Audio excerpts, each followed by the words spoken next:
علیکم تمام دوست، امید کرتی ہوں کہ آپ لوگ سب ٹھیک ٹھاک ہوں گے، خیریت سے ہوں گے اور میری آج کی ویڈیو کا انتظار کر رہے ہوں گے۔ دوستو، آپ کی بہن آپ کی خدمت میں ہمیشہ کی طرح ایک ویڈیو لے کر حاضر ہوئی ہے، جس میں آج آپ کو بتانے جا رہی ہوں خواب کی تعبیر کہ اگر آپ خواب میں سانپ دیکھتے ہیں تو اس کی کیا تعبیر ہوتی ہے۔ دوستو، خواب کی تعبیر کی طرف جانے سے پہلے آپ سے ایک چھوٹی سی ریکویسٹ ہے کہ اگر آپ نے میرے اس چینل کو سبسکرائب نہیں کیا ہوا تو جلدی سے گھنٹی کے ساتھ لگے ہوئے بیل آئیکن کو دبائیں اور میرے اس چینل کو سبسکرائب کریں۔ چلیں دوستو، آج میں آپ کو بتاتی ہوں کہ اگر آپ خواب میں سانپ دیکھتے ہیں تو اس کی تعبیر کیا ہوگی۔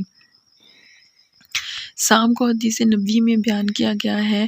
حدیث میں آتا ہے کہ جب آپ سانپ کو دیکھیں یا کسی بھی موذی چیز کو دیکھیں، جیسے کہ چھپکلی ہو گئی، بچھو وغیرہ ہو گیا، تو اس کو فوراً مارنا شروع نہیں کر دینا چاہیے۔ اس کو پہلے کہیں کہ آپ یہاں سے چلی جاؤ، لیکن وہ اگر پھر بھی نہیں جاتی تو اس کو پھر کہیں کہ وہ یہاں سے چلی جائے۔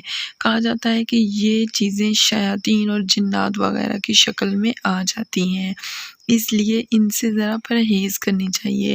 دوستو، اسی طرح جو سانپ بندہ دیکھتا ہے اپنے خواب میں تو اس کی تعبیر اتنی اچھی نہیں ہوتی، یہ بھی آپ کو نقصان پہنچا سکتے ہیں۔ میں آج آپ کو بتاؤں گی کہ خواب میں سانپ کو دیکھنے کی تعبیر کیا ہوتی ہے۔ دنیا کے جو سب سے بڑے معبر تھے خوابوں کی تعبیر لگانے والے، ان کا نام ہے ابن سیرین۔ انہوں نے اس کی تعبیر دی تھی کہ یہ بدخوار اور پوشیدہ دشمن ہے۔ سانپ کو خواب میں دیکھنا دشمن کی نشانی ہے۔ دوستو، اگر آپ لوگ دیکھتے ہیں کہ آپ نے سانپ کو اپنے گھر کے اندر دیکھا ہے تو اس کا مطلب ہے کہ دشمن آپ کے گھر کے اندر موجود ہے۔ لیکن اگر آپ نے دیکھا ہے خواب میں کہ سانپ کو آپ نے کسی جنگل میں دیکھا ہے تو اس کا مطلب ہے کہ یہ گھر کے باہر کا بندہ ہے جو کہ آپ کا دشمن ہے۔ اس کے علاوہ اگر کوئی بندہ خواب میں یہ دیکھتا ہے کہ سانپ نے اس کے اوپر حملہ کیا ہے تو اس کا مطلب ہے کہ وہ جو بندہ آپ کا دشمن ہے وہ آپ کے ساتھ لڑائی جھگڑا کرے گا۔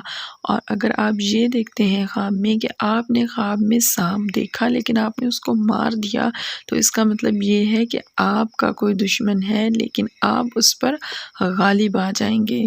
دوستو، امید کرتی ہوں کہ آپ کو یہ ویڈیو پسند آئی ہوگی۔ اس ویڈیو کو آگے شیئر کرنا نہیں بھولیے گا اور ہماری ویڈیو کو اینڈ تک دیکھا کریں، ہمیں اپنی دعاؤں میں یاد رکھا کریں۔ جزاک اللہ جی۔